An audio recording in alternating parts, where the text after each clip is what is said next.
What up, everyone? Welcome to another Kimono video. Today we are discussing DCKO issue 3. A fantastic issue. This is getting really exciting. Similar to the Arkham video that I did last week, we're going to just walk through it, talk about my feelings, all that wonderful stuff. So let's get into it. So with this issue, we are down to our final 8. It's been really interesting, really good, but I thought this issue really kicked it up. It was definitely my favorite issue so far, which includes all of the stuff in between. Although some of the all fight month ones, like Cyborg versus Swamp Thing and stuff like that, I very much enjoyed. Okay, so it starts off where we're seeing Clark have a vision where he's looking at basically his future if he were to win.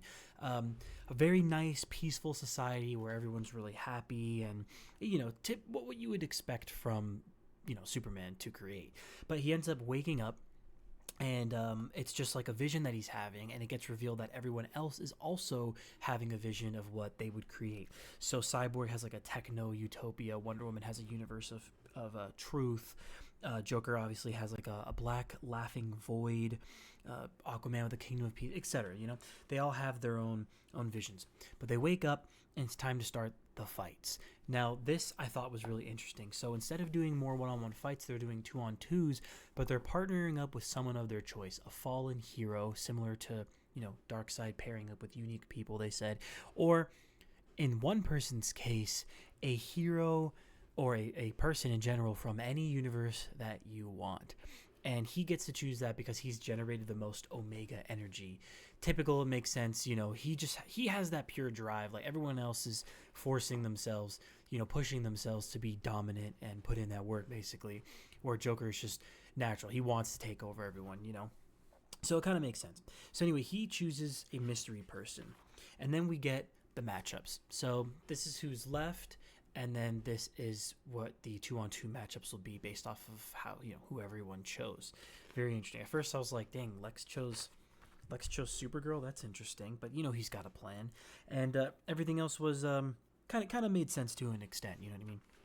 So anyway, we kick it off and we start looking at all the different fights going on. And it's really, really cool dialogue that we get in between. Kara initially is like punches Lex Luthor across, and he's like, "You think I'd fight with you?" But this is all part of his plan, right? We don't know it when we're reading it, but of course it makes sense.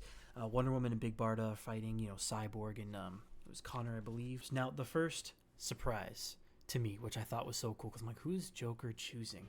And then it gets revealed he's choosing the Batman Who Laughs, and we get that typical laugh. I thought that was so cool. I'm like, oh, what a callback, Scott Snyder's basically OG character. Not OG, but he did it a while ago, whatever. And it was so cool. But then turns out he didn't choose Batman Who Laughs. It was all a trick, and he chose it's Mizpik, right? I'm always so terrible at pronouncing his name. And he kind of they're able to pair up, and Joker's able to infuse himself with magic. Really smart in this tournament. Cheap ass tricks, we're not surprised, but very smart. So anyway, he chooses Mizpik, and then he's fighting, Constantine or Constantine, whatever, and Zatanna, and it's a good fight. We'll get to it. Anyway, all these fights are going down. We have Cyborg and Connor. Cyborg scans to get his fighting style, but infuses Connor with some extra power, so it's a really good fight. That one ends really cool. But we kind of flash back to before we get to that point, actually, in that fight with Cyborg and whatnot, Wonder Woman tells Barda to punch her with all her might, and she blocks it with the braces, causing this massive explosion that just ends the fight. Really, really cool. And Barda was like, "That's what you chose me for?" And she's like, "No, like, I knew we could win with this, but it's really you're from Apocalypse. I need to know what this is about." So she uses it to get information. One thing that I really, really like is that everyone is thinking about this really deeply. Like, it makes sense, obviously, but every single person has this bigger plan. When Hal is fighting Superman, well, it's technically Guy Gardner and Superman, but when Hal is fighting, the Shazam Superman team up, he's like, "Oh, I brought in this specific thing, this parasite that basically killed you in the past, like this parasite, because I knew I would have to fight you. You're the one to beat." And it ultimately doesn't work. He breaks out of it, but the point is, like, everyone's has a deeper plan of what to bring in, or what, when they're picking their partners, they all have a thought. Um, so it's cool how everyone is thinking so deeply. So anyway, Wonder Woman uses it to win there, but also she's, trying to get information, which I think is really cool. So then we go back to the Joker fight, and Joker essentially uses his laughing gas, for lack of a better term, I guess, to corrupt Constantine, and then eventually Zatanna, and that's how he wins. So now we have two winners in the books. Then we flash back to the Green Lantern fight, which, the parasite thing that I was telling you about. But we end up getting a really, really cool moment where that parasite, starts giving Clark these visions and whatnot, and it ends up pissing him off, and he's able to break out of the visions. And he goes over to his essentially true plan, runs over to Shazam, Billy, and they fuse. That's tough. That's tough. I love how they put it on, like, the open page, too, you know what I mean? Just, like, making it the other way, the orientation. Thought that was really cool. And then they literally just say that he beats their asses in seconds. So, like, no chance. So that's 3 in the books. And then what was happening kind of around the same time was that Lex's true plan was coming into fruition, where he created this mixture kryptonite of, like, red, black, and all this stuff to basically give Kara, like, just super manipulated Kara. It's really sad. But give her rage, delusions, and also just make her, like, amplified in a way. And then she just wins for him, And so after that, we have the 4 winners. We're good. All that is done.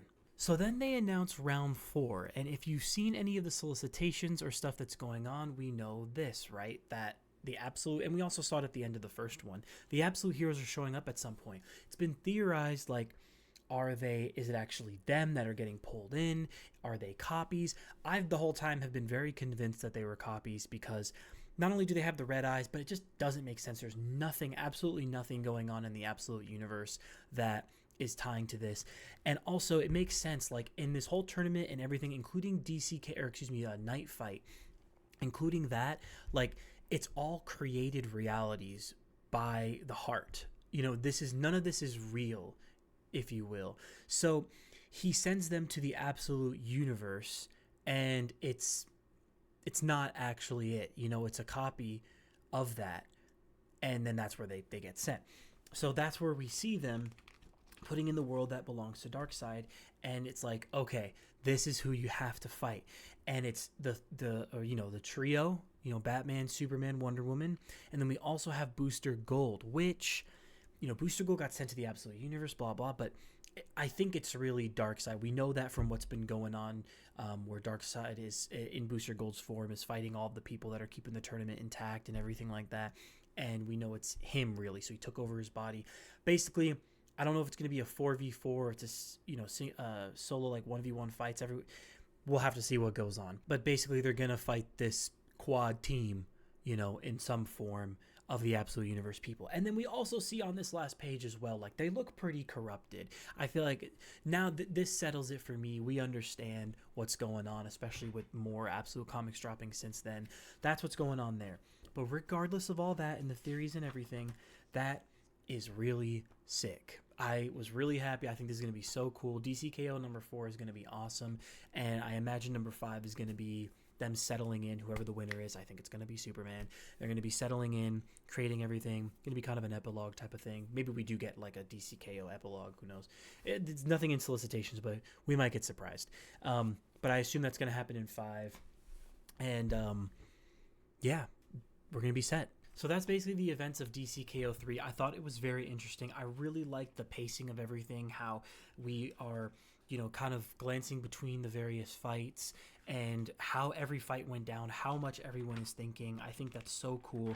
I think the final 4 people, it being Wonder Woman, Superman, Joker, and Lex, is really, really cool. It's like the biggest people in DC, arguably, versus the trio and Booster Gold or Darkseid. I'm really happy with how they're doing this so far. It's really, really cool. And I'm really interested to see how this is going down. I like how not many people have crazy theories, and I definitely don't myself. My biggest one was being convinced that they're copies. You know what I mean? The absolute people. So, yeah, I'm just really happy with it overall. that's the issue. Let me know what you think, how you've been feeling about the event so far, and then in particular issue 3. But yeah, thank you so much for watching. Appreciate everyone supporting the YouTube channel. It's been so fun. Anyway, thank you so much for watching. Appreciate every single one of you.